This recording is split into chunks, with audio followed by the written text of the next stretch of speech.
This is One on One.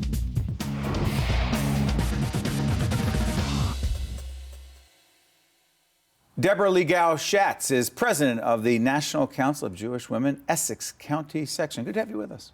Thank you. You know, our friends at the Healthcare Foundation of New Jersey told us about you and your organization, and the fact that you have something called the Back to School Store. What is it and why is it so significant? You're helping a lot of people. We do. It's an amazing, amazing event, and our friends at Healthcare Foundation are part of it, or have been part of it in the past. It is a program whereby we effectively create, build, and fill a pop-up department store every summer. Where? In West Orange. We hold it at B'nai Shalom. It's a local synagogue.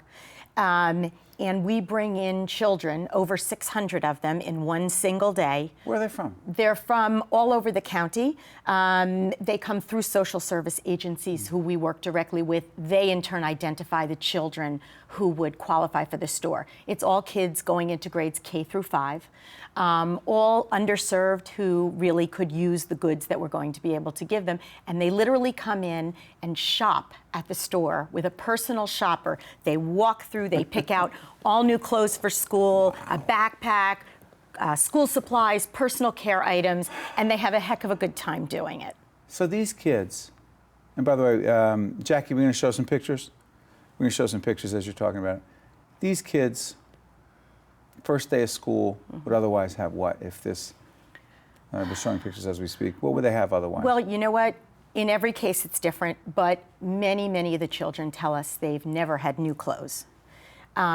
Some of them have never had a backpack to take to school. Never a backpack? No, some of them don't. And these kids all get, that's the first thing they pick up when they start their day. They pick out a backpack of their choosing, and we have hundreds of them in all different colors. Where do they come from? Where does this stuff come from? Well, we purchase or negotiate for purchase or get in-kind donations from sponsors, funders, grantors. We raise a tremendous amount of money to do this. And then we work with local retailers, local wholesalers, and some of our sponsors and funders offer us goods in kind. Are people generous? People are amazingly generous. Why? Because they see what a difference it makes in the lives of children. When these personal shoppers work one-on-one with the kids. Who are the personal shoppers? What's volunteers, just like you and me. So they go in with these kids? They take them one-on-one.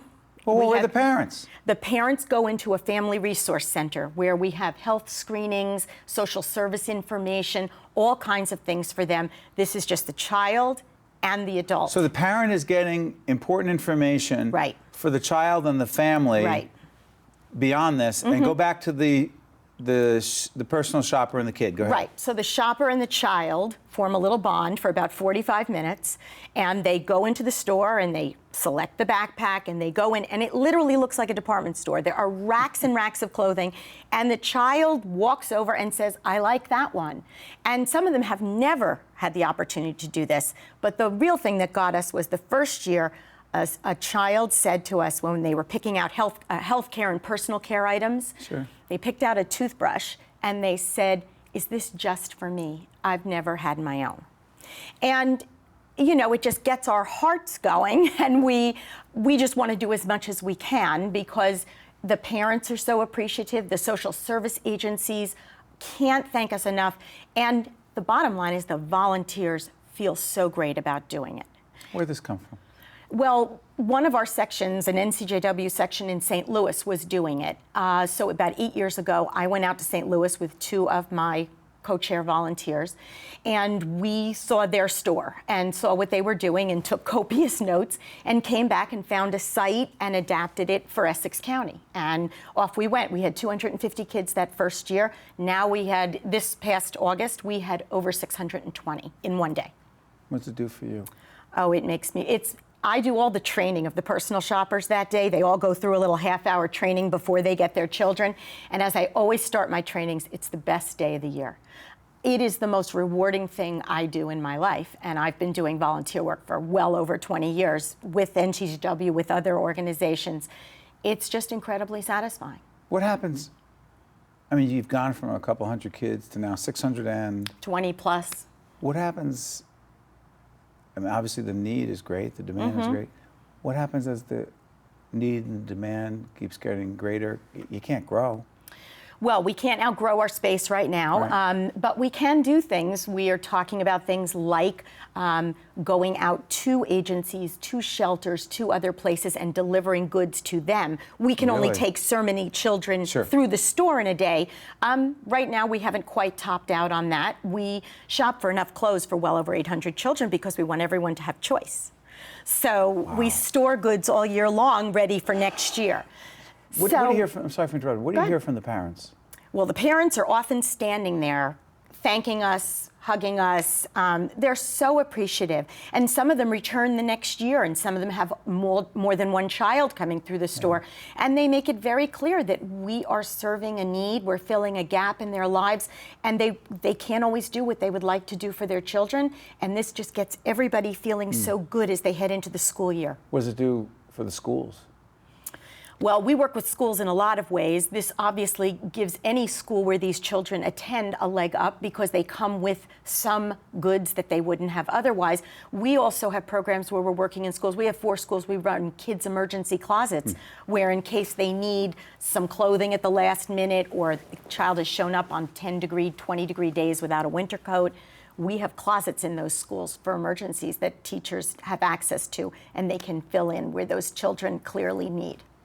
You know, I've asked people this leadership question.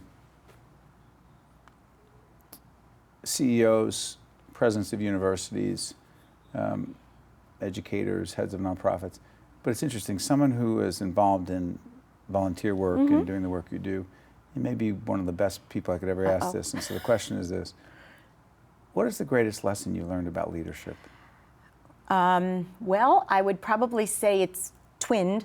Part of it would have to be that you need to be efficient with your time, and you have to delegate well. Can't you? Someone says, just do it yourself. It's the only way you know it's going to get done. I like to do things myself, but I have found out that it doesn't work that way. You can't do it. It's too big an organization. There's too many things that need to get done, and they will get done better if you can use different people to use their best skills to complement your best skills, because nobody has all the skills to do it all well. That's something I've And how about learned. getting those great people? Well, at NCJW, we're incredibly fortunate. We have 3,200 members in Essex County and probably several hundred who are incredibly active. I have a 63-person board, 15 of whom are past presidents. So they are there with all their expertise every day to help, and a staff of 13 who are amazing. It's called the Back to School Store, and it is an incredible, incredible initiative in making a difference in the lives of so many. I want to thank you for joining us, Deborah. Keep doing what you're doing. One-on-One with Steve Adubato has been a production of the Caucus Educational Corporation, celebrating over 25 years of broadcast excellence. Funding for this edition of One-on-One with Steve Adubato has been provided by Investors Bank, Bloomfield College, PSE&G, Qualcare Inc., Johnson & Johnson, Choose New Jersey, and by Verizon Communications. Promotional support provided by NJ.com, Small News, Big News, True Jersey, and by New Jersey Monthly, the magazine of the Garden State, available at newsstands. Transportation provided by Airbrook Limousine, serving the metropolitan New York, New Jersey area.